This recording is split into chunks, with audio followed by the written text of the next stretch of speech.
एक जंगल में टूनी चिड़िया अपने छोटे बच्चे कुकू के साथ रहा करती थी। बेचारी टूनी चिड़िया बहुत ज़्यादा गरीब थी, उसके पास पैसे बिल्कुल नहीं थे। मम्मा, मुझे बहुत तेज भूख लगी है, आप मुझे कुछ खाने के लिए दे दें, वरना मेरी तो जान निकल जाएगी। बेटा कुक्कू, मैं तुम्हें क्या दूं खाने के लिए? मेरे पास तो कुछ भी नहीं है और ना ही कुछ पैसे मेरे पास हैं। पैसे होते तो कुछ खाने के लिए ला देती। लेकिन हाँ, मेरी एक दोस्त है जो भुट्टे की खेती करती है, उसके पास से भुट्टा लेकर आती हूँ। टूनी चिड़िया की एक दोस्त भुट्टे की खेती किया करती थी। अरे वाह, इस बार तो मेरी खेती बहुत अच्छी हुई है, इस बार का मुनाफा बहुत ही ज्यादा होगा। थोड़ी देर बाद टूनी चिड़िया गुनगुन के पास आती है। कैसी हो बहन गुनगुन? इस बार तो तुम्हारी खेती बहुत ही अच्छी हुई है। बहन टूनी, मैं तो ठीक हूँ, लेकिन तुम बताओ तुम कैसी हो और आज कैसे कैसे यहाँ आना हुआ? अरे बहन, क्या बताऊँ, मेरे कुक्कू को बहुत तेज भूख लग रही है, घर में खाने के लिए कुछ नहीं है, इसीलिए मैं तुम्हारे पास आई हूँ। क्या मुझे एक भुट्टा मिल सकता है? अरे बहन टूनी, इसमें तो कोई बड़ी बात नहीं है, आप मेरे यहाँ से भुट्टा ले जाओ और ले जाकर कुक्कू को खिला दो। उसके बाद टूनी चिड़िया एक भुट्टा लेकर अपने घर आती है और गुनगुन चिड़िया भी सारे भुट्टे तोड़कर घर ले आती है। अरे ऐसे ही चलता रहा तो मैं तो एक दिन सड़क पर आ जाऊंगी। ये टूनी चिड़िया आज तो मेरे यहाँ से भुट्टा लेकर चली गई है, अगर कल को इसके बच्चे को दोबारा भूख लगेगी तो ये दोबारा आएगी। मुझे ऐसा नहीं करना चाहिए, अब मैं इसको मना कर दूंगी। लेकिन वहीं जंगल में एक कालू नाम का जमींदार भी रहता था। अरे यार, मेरे पास इतनी सारी जमीन पड़ी हुई है, लेकिन मेरा तो खेती करने का बिल्कुल भी मन नहीं करता। मुझे उस जमीन का कुछ तो करना होगा। मुझे किसी पक्षी को देखना होगा जो कि मेरी जमीन में काम कर सके। उसके अगले ही दिन टूनी के बेटे कुकू को दोबारा भूख लगती है। मम्मा, आपने जो भुट्टा ला कर दिया था वो तो बहुत ही स्वादिष्ट लग रहा था, इसीलिए आप मुझे और ला दीजिए, मेरा और खाने का मन कर रहा है। ठीक है मेरे बच्चे, तुम घर पर ही रहना, मैं अभी आपके लिए भुट्टा लेकर आती हूँ।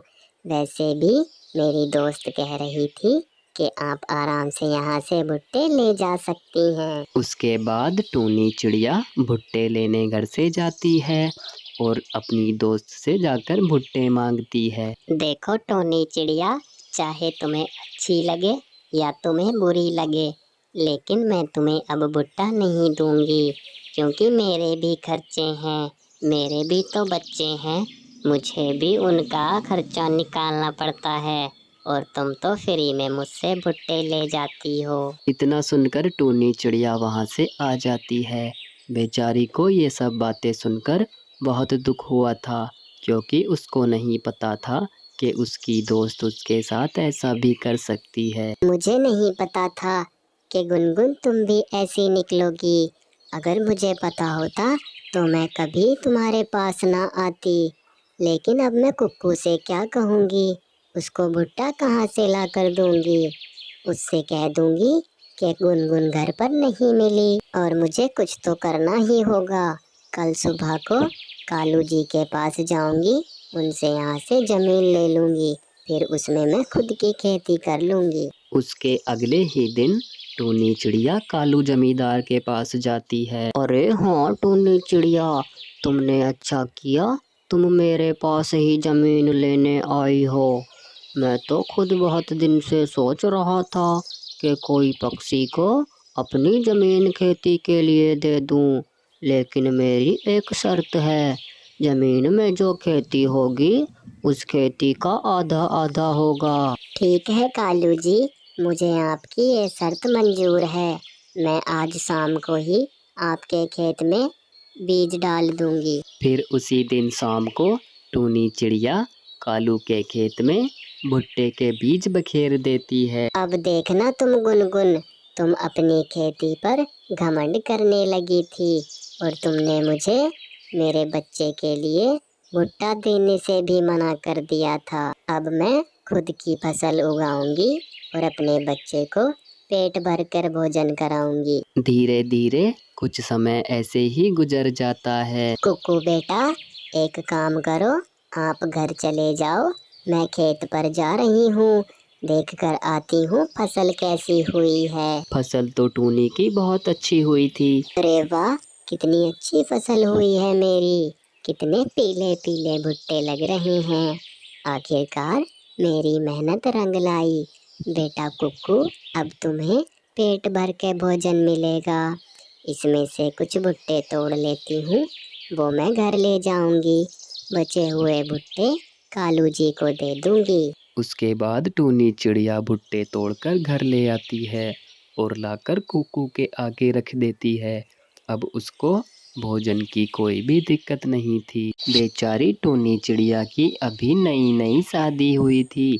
उसकी शादी को 2 ही दिन हुए थे और एक हादसे के कारण उसके पति के चोट लग जाती है, जिसकी वजह से दोनों बहुत ज़्यादा परेशान होते हैं। टुन्नू जी, आप ज्यादा परेशान ना हो, क्योंकि जब तक मैं आपके साथ हूँ आपको फिक्र करने की कोई जरूरत नहीं है। मैं कल ही शहर जाकर काम ढूंढूंगी, काम मिल जाएगा तो फिर मैं वहाँ काम कर लूंगी। उसके अगले ही दिन टूनी चिड़िया शहर में काम ढूंढने के लिए निकल जाती है। अरे मेरी पत्नी मेरे लिए कितना सब कुछ कर रही है, अगर इसकी जगह कोई और होता तो मेरे लिए बिल्कुल भी कुछ ना करता। आपका बहुत बहुत धन्यवाद भगवान कि आपने मुझे ऐसी पत्नी दी है। लेकिन इधर टूनी चिड़िया को शहर में भी काम नहीं मिलता। शहर में भी उसको सब जगह से मना हो जाती है। बेचारी टूनी चिड़िया परेशान होकर वापस अपने घर को आ जाती है। टुन्नू जी, शहर में तो मुझे कोई काम नहीं मिला, इसलिए मैंने सोचा है कि आप जो जमीन हमारे पास बता रहे थे हम उसमें खेती कर लेंगे। आपके तो चोट लगी हुई है, इसीलिए उसमें मैं ही खेती कर लूंगी। फिर आपकी चोट ठीक हो जाएगी, फिर आप उस खेती को संभाल लेना। अगले दिन सुबह को टूनी चिड़िया खेत पर पहुंचकर खेत की खुदाई चालू कर देती है। मैं सोच रही हूँ क्यों ना इस खेत में मैं प्याज की खेती कर लूँ। प्याज इस मौसम में बहुत अच्छी बिक रही हैं। आज मैं इस खेत की खुदाई खत्म कर दूंगी, कल को आकर इसमें प्याज लगा दूंगी। टूनी चिड़िया अपना खेत जोत रही थी, तभी दूर खड़ा एक कालू कौवा उसको देखकर हंसने लगता है। ये तो मैंने पहली बार देखा है कि कोई नई नवेली दुल्हन खेत में खेती करने आई है। एक मेरी पत्नी है, वो तो कुछ करती ही नहीं है। कालू कौवा जल्दी से अपनी पत्नी गौरी के पास जाता है। अरे गौरी, तुम उस टुन्नू को तो जानती ही हो जिसकी अभी अभी शादी हुई है। उसकी पत्नी खेत में काम कर रही थी, मैं तो देखकर ही चौंक गया। और एक तुम हो कि घर से निकलती ही नहीं। उसके अगले ही दिन टूनी चिड़िया खेत पर आकर प्याज के पौधे लगा देती है। जब तक टुन्नू जी ठीक होंगे तब तक मेरी फसल बड़ी हो जाएगी और फिर टुन्नू जी ही इस फसल को संभाल लेंगे। बस भगवान से दुआ करूंगी कि मेरी फसल अच्छी हो जाए। उसके बाद समय ऐसे ही बीतता रहता है। अरे टूनी, चलो मैं तुम्हारी फसल देख कर आता हूँ। काफी समय हो गया है, अब मैं थोड़ा ठीक भी हो गया हूँ, देख कर आऊँ कि कैसी हुई है। नहीं नहीं टुन्नू जी, आप कहीं नहीं जाओगे, अभी आपको आराम की जरूरत है, इसीलिए मैं अपनी फसल खुद ही देख आऊंगी। आज मुझे कुछ काम है, इसलिए मैं कल जाऊंगी फसल देखने। इधर बेचारी टूनी चिड़िया की फसल बहुत ही खूबसूरत हुई थी, लेकिन उस पर कालू कौवे की नज़र पड़ जाती है। अरे यार, फसल तो हम भी उगाते हैं, लेकिन आज तक हमारी फसल ऐसी नहीं हुई जैसी कि इस 2 दिन की बहू ने कर दी है। इसको मुझे कुछ करना होगा, नहीं तो ये बाजार में सबसे ज्यादा सब्जी बेच लेगी। अगले दिन टूनी चिड़िया अपने खेत पर आकर देखती है तो वो हैरान हो जाती है। अरे ये मेरी फसल सूखी सूखी कैसे हो रही है? इसको ऐसा नहीं होना चाहिए था। मैंने तो बहुत मेहनत करी थी अपनी फसल में। इसको तो बहुत अच्छा होना चाहिए था। जरूर कुछ ना कुछ गड़बड़ हुई है। टूनी चिड़िया जल्दी से अपने घर जाती है और सारी बातें अपने पति को बताती है। तो ये ऐसी बात है, मैं इस जंगल के सभी पक्षी को जानता हूँ। मुझे पता है ये सब कुछ किसने किया है। तुम घबराओ नहीं, मैं उस कालू कौवे को छोड़ूंगा नहीं। मैं आज शाम को ही उसके पास जाऊंगा। लेकिन उसी दिन शाम को जंगल में बहुत जोरों की बारिश होती है और कालू कौवा बारिश में एक पेड़ पर बैठा हुआ था। उसकी वजह से उस कालू कौवे के ऊपर बिजली गिर जाती है और उसकी मौत हो जाती है। उसको उसके किए की सजा मिल गई थी। अगले दिन टुन्नू उसके पास आता है तो वो देखकर हैरान हो जाता है। अच्छा, तो रात जो बारिश हुई है उसमें इसके ऊपर बिजली गिर गई।